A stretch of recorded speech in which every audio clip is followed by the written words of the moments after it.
Sud Radio, le coup de cœur des libraires. Valérie Expert, Gérard Collard. Bonjour Gérard. Bonjour Valérie. Bientôt Noël, allez chez vos libraires. Oui. Vous êtes vous-même libraire à Saint-Maur, c'est la Griffe Noire, oui. Ils m'énervent tous en ce moment, pas les libraires, hein, mais Ouais. là je voudrais pousser un coup de gueule parce que Oui. je trouve que tout le monde se tait, personne n'en parle, alors que je trouve que c'est très très grave et ça devient de plus en plus commun. C'est le problème qui se passe avec la série de Nadine Monfils qui se passe. Alors Nadine Monfils, c'est une auteure belge qui a écrit depuis je sais pas, 10 une ans, centaine dont de le thème, livres. un des ouais. thèmes, c'est Magritte qui mène des enquêtes avec sa femme et son chien, et elle va dans les différents pays, les différentes villes. Elle a fait ça à Montmartre, à Bruges. Et là, il y a quelque temps, il y a en Belgique une société de production qui a monté, ça va être une série, et devinez quel est le thème? C'est Magritte qui mène une enquête. Et alors, il y a un article où les producteurs, ceux qui disent, mais il peut y avoir des ressemblances, mais c'est fortuite. Et là, personne ne dit rien, alors que moi, je trouve que c'est... Alors, forcément, ils n'ont pas repris systématiquement les mêmes choses, mais l'esprit, il est là. L'esprit, oui, c'est Magritte, une enquête. Et il s'était passé la même chose avec le Bazar de la Charité en France, avec TF1. Et là, je trouve que les auteurs, c'est le silence, alors qu'ils sont les rois de la pétition pour n'importe quoi. Là, ils sont en danger, parce que n'importe qui peut prendre le thème d'un roman. Après, on va vous dire, un homme, une femme qui se rencontrent, c'est pas un sujet. Oui, bien sûr, mais là, il y a quand même des Magritte, éléments. quand même, mais qui mène une enquête. Elle ne va pas attaquer. Alors, elle va attaquer, mais apparemment, le droit belge, c'est dans l'esprit, vous savez. Là, c'est pas du pillage, c'est dans l'esprit. Une quoi. inspiration. Voilà. Et donc, en France, mais il faudrait faire quelque chose au niveau des auteurs. Il faudrait quand même que ces gens se réveillent, que les libraires, que les auteurs. Ça doit être extrêmement compliqué à prouver. Oui, mais là, la porte est ouverte à tout, et je trouve ça vraiment décevant, et que, inquiétant, Ah ouais, c'est parce qu'il très faut dire inquiétant. que les livres, en fait, sont achetés. Les auteurs touchent des droits pour que leur œuvre soit adaptée à l'antenne. Et là, on ne paye pas de droits, on ne paye Bien rien. sûr. Et en plus, c'est un truc qui va être énorme au niveau de la diffusion internationale. Donc, ils n'ont pas à payer rien du tout. Et je trouve ça un peu scandaleux. Je trouve ça immoral, quoi. Je veux dire, mais on est dans une société de plus en plus immorale. Et là, on a l'impression... Alors, on a des lois pour tout. Le triple vitrage, le machin, le truc. Et là, vous avez... non, il n'y a rien. Voilà, les gens sont démunis. Soutient Nadine Monfils, on peut rappeler lisez toute la série, livre, et là il y en a un qui s'appelle les folles enquêtes de Magritte et Georgette, et celui-ci il se passe à Bruges, et c'est une merveille. En plus, elle a l'art de, il y a de l'humour, elle joue avec les mots, allez-y. Mais moi j'aimerais bien que les auteurs, tout le monde en parle un peu, se révolte, fasse mousser le truc. À part porter plainte. Oui, mais qu'on en parle dans les médias, parce que généralement ces gens ils n'aiment pas trop quand ça se. Non, mais on en avait parlé pour le Bazar de la Charité. Absolument, exactement. Mais là, moi je trouve que c'est répétitif, et ça devient extrêmement grave pour les auteurs, pour l'édition, pour les éditeurs. Enfin, voilà, chacun... Moi, je suis libraire, donc je peux pas faire plus. Bientôt Noël, donc on a encore des idées. C'est un livre magnifique, chef-d'œuvre disparu. Ces trésors que vous ne verrez plus. C'est paru chez Houellebecq. Alors, c'est un polar. C'est un polar parce que c'est un beau livre de Sophie Pujas. C'est un beau livre avec des œuvres d'art, et c'est les histoires absolument incroyables qui sont arrivés à un certain nombre d'œuvres, de chefs-d'œuvre même, qui ont disparu, donc soit dans des cambriolages, soit... Moi, j'ai découvert des trucs dingues. Il y avait un Picasso qui avait disparu, qui a explosé dans un crash aérien. Ouais, c'est incroyable. Il y a eu des vols. Il y a une statue de Camille Claudel qui a jamais été retrouvée. Il y a eu, évidemment... Mais c'est vraiment des choses disparues. C'est des tableaux qui ont totalement disparu. C'est vraiment des petits polars à chaque chapitre. Absolument. Il y a eu une huile et un amphéas de Monet qui a été brûlé. C'est passionnant à lire, parce que vous découvrez, ça vous parle des peintres, ça vous parle des œuvres, et puis les histoires incroyables qui sont arrivées à tous ces chefs-d'œuvre qu'on ne reverra peut-être jamais, ou peut-être, parce qu'il y a des choses qui réapparaissent. C'est un truc à mais franchement, c'est un chouette cadeau. Oui, parce que souvent on offre des beaux livres comme ça, on le regarde une fois, on le met sur la table de... Non, moi c'est passionnant, parce que vous commencez, puis en plus c'est extrêmement bien écrit. C'est écrit de façon très moderne. Franchement bien. Ça ressemble à... Moi, c'est un de mes préférés cette année dans les beaux livres. Dans la sélection de Noël. Je vous avais parlé aussi d'Harry Potter, je l'avais pas. Oui, celui-là, j'aime bien. Il est beau, celui-ci, avec du brillant Noël à Poudlard, illustré par Zi Gao. C'est ça, Gao. Regardez si c'est, enfin ceux qui nous regardent sur les podcasts, c'est beaucoup d'illustrations. C'est pour des un petit peu plus jeunes peut-être ceux qui lisent la série. C'est une initiation peut-être à Harry Potter. Ça parle de Noël. Je trouve que les dessins sont beaux, l'histoire est chouette, la couverture elle est sublime. Je trouve ça sublime. On vous le conseille, ce Noël à Poudlard.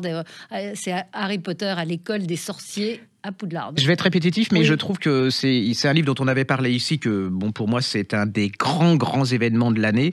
Je trouve qu'on n'en parle pas assez. Enfin, on en parle, mais pas à la hauteur de la qualité. C'est le Mathias Copping qui s'appelle Cartel 1011 chez Flammarion. Alors, les phrases, c'est des rafales de Kalachnikov, puis les mots, ça tue. C'est comment les cartels mexicains prennent le pouvoir, sont comme des cancers qui vont dans le monde entier et qui corrompent toutes nos sociétés. C'est un monument. C'est vraiment, une fois que vous êtes dedans. Alors, attention, ça violent, bouscule, mais c'est exactement notre société. C'est-à-dire qu'il a fait des enquêtes et il nous décrit nos sociétés. Ce qui était, vous savez, c'est le Darknet, ce qu'on voyait pas. Et maintenant, ça commence à remonter. Les gens commencent à se rendre compte, à chaque coin de leur porte, pourquoi les types sont là. Voilà, exactement ce qui se passe à Marseille, ce qui se passe dans le moindre petit village. Allez-y, pour moi, c'est un des monuments de cette année. Ça s'appelle Cartel 1011 chez Flammarion de Mathias Copping. Il faut tout lire de ce type. Parce qu'il y a plein de petits romans qui paraissent, c'est gentil, maman, papa, j'ai mon secret et tout.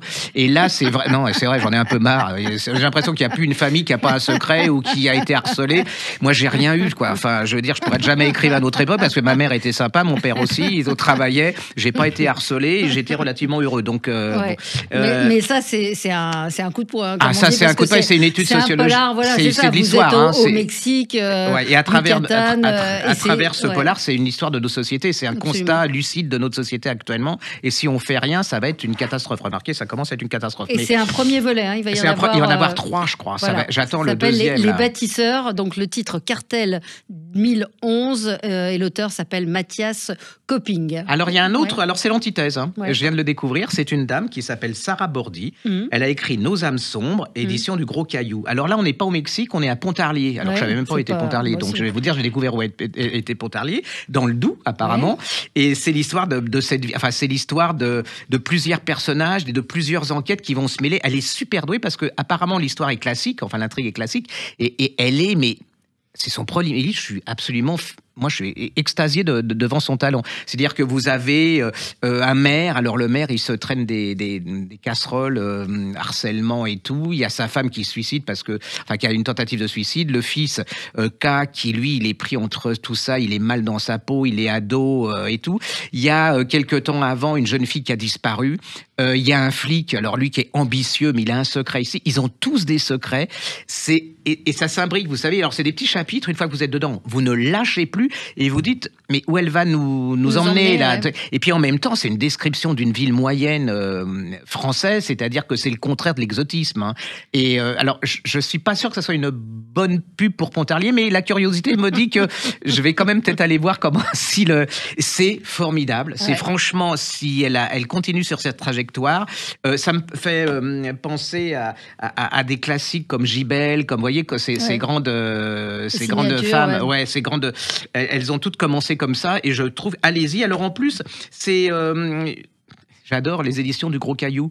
Alors, si quelqu'un me dit qu'ils n'ont pas entendu parler des éditions du Gros Caillou, moi, j'avais jamais entendu parler. J'ai reçu ça en service de presse, la couverture m'a... Et voilà, moi, c'est une des révélations de cette année. Ça s'appelle Nos âmes sombres aux éditions Gros Caillou de Sarah Bordi. Ne passez pas à côté, parce que vous pourrez dire plus tard, j'ai lu le premier tome et son premier roman, et j'étais avant tout le monde. Allez-y, c'est vraiment une révélation. Ça s'appelle Nos âmes sombres aux éditions Gros Caillou de Sarah Bordi. Très bien. Alors, encore, vous savez que les livres de cuisine, c'est ma passion. Mais là, c'est un monument. Il a mis, je crois, 2 ans à l'écrire. C'est Jean-François Piège qui publie l'encyclopédie culinaire des territoires de France. En fait, il est parti du constat que on en a un peu ras-le-bol de cette cuisine un peu, plus très inventive, et qu'on oublie un peu nos racines. Et donc cette encyclopédie, c'est un pavé, c'est un truc, il y a un magnifique coq bleu, blanc, rouge, et c'est vraiment l'encyclopédie. Dans chaque région, il est allé chercher les recettes traditionnelles. On retrouve ces recettes. C'est à avoir dans toute bibliothèque de ceux qui aiment la cuisine, qui aime la cuisine traditionnelle. Lui, il a ce restaurant La Poule au pot où il sert du hachis parmentier de canard, la avec poule de la au pot. Purée et tout. Voilà, c'est super. ça. C'est cette cuisine-là qu'on a envie de retrouver. Et partout en France, il y a des trésors. Donc, c'est un livre absolument incontournable, magnifique. C'est un investissement. Il n'est pas donné, mais en même temps, c'est aussi un boulot. C'est un boulot phénoménal. Donc, très, très beau livre à avoir et à offrir. Un tout petit bouquin de Catherine Pancol. Et moi, j'adore New York. Et elle a écrit Sous les platanes de Manhattan. C'est chez Alba. Je me suis fait avoir. En fait, c'est le charme discret de la bourgeoisie qui débarque à New York, oui. Et elle se balade et nous fait décrire tous les gens qu'elle rencontre. C'est plein de charme. C'est pas grand. Si vous allez à New York, si vous allez à New York, vous le prenez parce que c'est vraiment très bien. Si vous pouvez pas aller à New York, vous n'avez pas les moyens. Vous lisez ça et vous allez découvrir. Alors, je dis pas que c'est le New York, c'est pas le Bronx, Brooklyn, forcément. Mais je trouve que c'est plein de charme, on passe un très très bon moment, c'est pas très gros. Moi j'ai adoré, franchement je la félicite parce que elle a su traduire une ambiance. Elle a une vraie plume. Ah oui, elle a une vraie plume et puis elle a de la légèreté. Ouais, et puis bon, mine de rien, elle décrit quand même un milieu qui est une certaine classe sociale et ainsi de suite, mais c'est très très très bien fait. C'est léger et élégant. Allez, on marque une pause et on se retrouve dans un instant pour la suite. Sud Radio, le coup de cœur des libraires. Valérie Expert, Gérard Collard. Allez, on continue Gérard. Alors on fait dans la BD un peu. Dans la BD, alors vous savez, il y a quelque temps, on avait parlé de cette femme qui était la seule médecin. Chabot, qui avait écrit de Femmes et d'acier, qui parlait de cette seule femme médecin, chirurgien pendant la Première Guerre mondiale. Qui était absolument fabuleux. C'était vraiment une révélation. C'est un livre que vous pouvez offrir aussi. Oui, alors allez-y, ça marche. Mais alors les gens reviennent complètement enchantés. C'est un des grands succès, nous, actuellement, dans la librairie. Et alors, personne ne la connaissait. Et là, il y a une BD de Julien Hervieux et de Éric Stalner qui s'appelle Albert Roche. Vous connaissez Albert Roche? Non. C'est un des soldats de la Première Guerre mondiale le plus brillant qui a été oublié. Voilà. Alors, on a un truc commun avec Albert Roche, c'est qu'il mesure 1m58. Donc, tout de suite, vous voyez, j'ai été plutôt sympathique. Identifié. Et alors, lui, il veut s'engager, mais on lui dit, le médecin lui dit, mon petit bonhomme, un peu comme moi, quand j'ai voulu être libraire, on m'a dit, un petit bonhomme, c'est pas possible. Voilà. Et il va faire un stratagème. Alors, je vous dis pas le stratagème pour arriver à être soldat. Et ça va être un type extraordinaire. Il va capturer à lui seul plus de 1800 soldats allemands. Il va aller dans les tranchées, il va se battre. C'est un truc. Alors, en plus, je vais vous le montrer sur le podcast. Vous allez voir les illustrations. J'adore les illustrations, mais c'est la découverte d'un personnage absolument incroyable. Il va être médaillé. On ne sait pas comment il a retrouvé la trace. Je crois que c'est dans un article qu'il lisait et il a été fasciné par cet homme. Il va porter le cercueil du soldat inconnu à l'Arc de Triomphe. Mais c'est un immense personnage. Il a été complètement oublié et c'est passionnant. Et je trouve que pour les gamins là qui connaissent pas la guerre de 14-18, vous leur offrez ça et c'est assez passionnant. C'est bien parce que vous rentrez par un personnage. Et puis c'est le quotidien. C'est-à-dire que vous allez voir quand même la condition. Il décrit la vie dans les tranchées. C'est un peu comme de cette femme qui décrit la vie de cette médecin dans les tranchées. Là, c'est le soldat. C'est lui qui est la victime. Et c'est absolument incroyable. C'est d'une force incroyable. Et c'est une révélation. C'est un petit bonhomme. On peut être 1m58 et avoir des qualités. Voilà. Et du talent. Voilà. Ça arrive de temps en temps. Absolument. Et c'est chez Grand Angle. Alors, autre BD. Alors ça, c'est somptueux. C'est en 2 tomes, ça s'appelle 1629. Et alors, regardez déjà la couverture, c'est doré. Moi, j'aime bien le côté bling-bling et tout. Mais regardez la qualité de ces illustrations. Alors, on est en 1629. La Compagnie des Indes, vous savez, hollandaise, ils affrètent un bateau. Avec plus de 300 personnes, mais surtout, il y a un chargement d'or absolument faramineux. Eux, ils partent et il y a là-dedans certains qui ont décidé que le bateau il n'arrivera jamais à Java et qu'ils vont piquer l'or. Il y a une révolte. Il y a du sexe. Ah ouais, c'est sublime. Franchement, les décors, les illustrations sont absolument sublimes. C'est en 2 tomes et le bateau va s'échouer, ils vont se retrouver sur une île. Il y a les gentils, il y a les méchants, il y en a qui partent pour essayer de trouver du secours. Est-ce qu'ils vont réussir ou pas? Il y a de l'amour avec le méchant, pas le méchant. C'est faramineux. En plus, ça vous replonge dans une époque que je connaissais pas du tout. La Compagnie hollandaise des Indes, j'avoue que... Mais alors, c'est surtout somptueux. Le dessin, il est absolument somptueux. Le scénario est fabuleux. Ça me fait penser un peu, vous savez, le Comte de Monte Cristo. Il y a plein de... Enfin, pas le film parce que j'ai pas aimé. Mais voilà, c'est absolument somptueux. C'est une très belle couleur, très belle. C'est une des plus somptueuses BD de cette année. Moi, franchement, je me suis fait bluffer. On parle de BD, il y a, ça c'était chez Glénat. Celui-ci, c'est Fluide Glacial, 50 ans de couverture. Et ça, c'est assez génial et assez jouissif parce que vous vous rendez compte aussi de l'évolution. C'est incroyable. Bon, je ne sais pas si je peux tout montrer, mais Fluide Glacial, ça a été quand même l'un des... Alors, vous voyez, il y a même un dessin de Charb. Il y a eu vraiment les plus grands sont passés par Fluide Glacial. Donc, c'est 50 de couverture pour évoquer toute cette création, cet humour, apprendre l'humour aux enfants, aux ados, leur apprendre qu'on peut rire. Et je trouve que là, on voit que notre époque, elle est devenue très morale et très pudibonde et qu'il y a plein de choses qu'on ne pourrait plus faire. Quoi. Binet en 85. C'était extraordinaire. Non, mais ça, c'est fabuleux pour ceux qui aiment les BD. Et puis, de la caricature à Charlie Hebdo, histoire du dessin politique et d'actualité 1830-2015. 2015, parce que, évidemment, Charlie Hebdo, et avec là aussi un dessin de Charb, l'invention de l'humour, huile, le feu, qui a commencé. Est-ce que c'est l'huile qu'on met sur le feu ou est-ce que c'est le feu qu'on allume? Donc, c'est extrêmement documenté, il y a énormément d'images, c'est plus une encyclopédie qu'un livre, mais ça peut aider à comprendre le dessin politique et la caricature. Ça pourrait s'appeler liberté mode d'emploi. Hein. C'est-à-dire que c'est réapprendre aux gens l'insolence, mais pas l'insolence gratuite, l'insolence avec du talent, beaucoup d'humour. Comment le dessin de presse est plus qu'un éditorial. C'est le moins qu'on puisse dire. Et donc c'est un travail vraiment, vraiment fabuleux qu'a fait Yves Frémion. Pardon, donc c'est paru chez Glénat, de la caricature à Charlie Hebdo. Et bon, alors Sud Radio, c'est la radio du rugby. Oui. Donc, et là vient de paraître 2 tomes que j'ai adorés. Ça s'appelle Les Vents Ovales. C'est ça. Je range, on fait notre rangement. Orne Mermiliode Trip. Oui. Voilà. Oui. Excusez-moi. Voilà. En fait, on est dans le sud de la France, dans un village du sud de la France, on dit sud-ouest, oui. Avec le rugby, on est dans les années 60. Alors là, c'est encore très... Alors, je vais vous montrer quand même c'est quand même important dans la bande dessinée, les illustrations. Regardez, ça vous donne... Vous regardez sur le podcast. Oui, sur le podcast. Alors, racontez-nous. Alors, on est dans les années 60, dans un village. Alors, on est encore les communistes et les gaullistes. Vous savez, il y a le... Mais là, il commence à y avoir une nouvelle génération. Les 2 tomes, on est en veille 68. Donc, il y a les baby-boomers, les jeunes, là. Ils en ont marre des vieux de Gaulle et tout. Et c'est... alors, en plus, dans le premier tome, le village, il perd au niveau du rugby, donc c'est une catastrophe. Et c'est tout à travers les 30 glorieuses. Vous voyez, c'est la fin des 30 glorieuses. Les gens cherchent autre chose, la génération cherche autre chose. Et c'est à travers des amours, des couples, de la jeune génération. Et c'est la découverte et le portrait assez... lucide et très très intelligent de cette époque. De cette époque. C'est vraiment j'adore le classicisme du dessin. Le dessin. Et je trouve que c'est pareil pour les gamins. C'est une bonne manière de leur raconter cette époque. Ouais, j'aime bien le dessin parce que c'est un dessin. C'est un peu ligne claire, donc c'est pas. Donc ça s'appelle Les Vents Ovales, Orne, Mermiliode et Trip, et donc c'est aux éditions Air Libre. Ça, c'est des bonnes idées de BD, bien évidemment.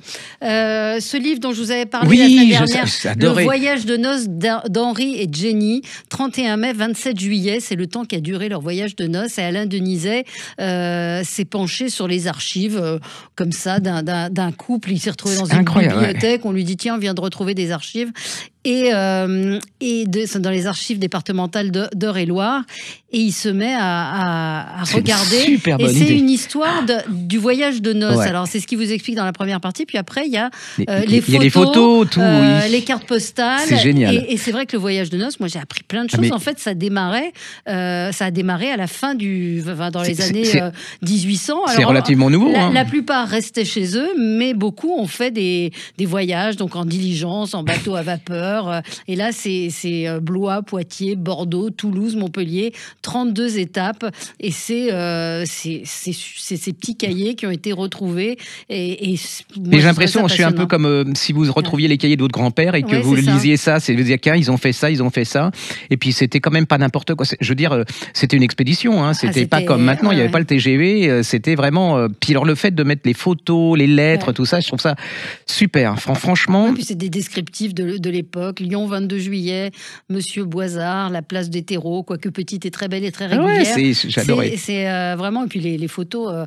Donc là, vous pouvez y aller. Ça s'appelle Voyage de noces, avec une préface de Pascal Horry de l'Académie française. C'est Alain Denizet qui a rassemblé ses écrits, et c'est aux éditions Ella Édition. Moi, on parlait de liberté. Moi, je suis désolé, mais j'adore ce type. C'est Olivier de Kersauzon qui vient de faire paraître Avant que la mémoire s'efface chez Cherche Midi. Et là, c'est j'adore ce type. Je veux dire, il donne des évidences qu'on a oubliées. C'est-à-dire, c'est à travers des petites phrases, à travers la vie, à travers de dire il faut vivre le moment, pas avant, pas après. Et puis, il sait jouer des mots. Hein. C'est vraiment c'est un écrivain. Hein. C'est vraiment un écrivain à part entière. J'avais adoré tous ses livres précédents. J'ai pas encore lu celui-ci. Et nous, on lui a donné notre prix philosophie du meilleur livre de philosophie. Ouais. Et je trouve que c'est ça remonte le moral, ça remet les choses bien dans. On s'envole pas. Ouais, c'est ça. Et puis. Je trouve que c'est intelligent, c'est fin, il y a beaucoup de recul, c'est plein d'humour. C'est pas si gai que ça quand il a du recul quand même. Oui, c'est souvent acide et acide le regard sur la société. Allez-y, ne passez pas à côté parce qu'il y a des gens, Olivier de Kersauzon. Non, c'est un bon cadeau et je trouve que c'est plein de réflexions. Ça s'appelle le livre Avant que la mémoire s'efface. D'ailleurs, ça m'effraie un peu, ça, Avant que la mémoire s'efface. Comme si, Olivier de Kersauzon, c'est au Cherche Midi. Il en a vécu des histoires. Lui, c'est incroyable. Comment bien cuisiner un mammouth. Ça fait un petit moment que j'ai reçu ce livre, L'histoire de l'humanité en 50 plats. Là, c'est passionnant. C'est aussi pour un livre à offrir à tous ceux qui sont passionnés par la cuisine, par l'histoire de l'alimentation, en fait. Parce que on apprend que les gladiateurs romains ne se nourrissaient que de... En fait, ils étaient végétariens parce qu'ils n'avaient pas les moyens d'acheter de la viande. On a retrouvé des côtes de bœuf en Égypte. Enfin, c'est passionnant. C'est des petits chapitres et vous apprendrez énormément de choses. Par exemple, sur la sauce, c'est le beurre qui a tout changé dans les sauces et ça date de 1651. Franchement, passionnant aussi pour les amoureux de cuisine. C'est chez Buchet-Chastel, Comment bien cuisiner un mammouth, l'histoire de l'humanité en 50 plats, parce que les plats, l'humanité, la cuisine, enfin les plats et la cuisine, ça a changé évidemment l'humanité. Le 5 o'clock tea aussi, ils en parlent dans ce livre. C'est pour vous ça. Quoi d'autre ? Juste parce qu'il nous reste plus beaucoup de temps, juste pour vous signaler que, alors ça, c'est une très très bonne idée. Ils ont ressorti la trilogie new-yorkaise de Paul Auster. Moi, je n'ai aimé que ça de Paul Auster, je vous l'avoue. Chez Actes Sud, les 3 sont réunis. Donc ça, c'est très rare. C'est un truc collector. Donc si vous le voyez chez votre libraire, en plus la couverture est très très bien fichue. Allez-y, c'est vraiment un des incontournables du XXe siècle. Parfait. Écoutez, merci Gérard. J'espère qu'on vous a donné plein d'idées. Offrez des livres, c'est toujours un plaisir. Il y a plein de choses. Il y a tout. Il y a de la BD. Il y a du beau livre, il y a des petites histoires. Très, très chouette d'offrir des livres à Noël. Eh bien, on se retrouve la semaine prochaine, Gérard. À bientôt. Bonne journée sur Sud Radio. Sud Radio, le coup de cœur des libraires. Valérie Expert, Gérard Collard.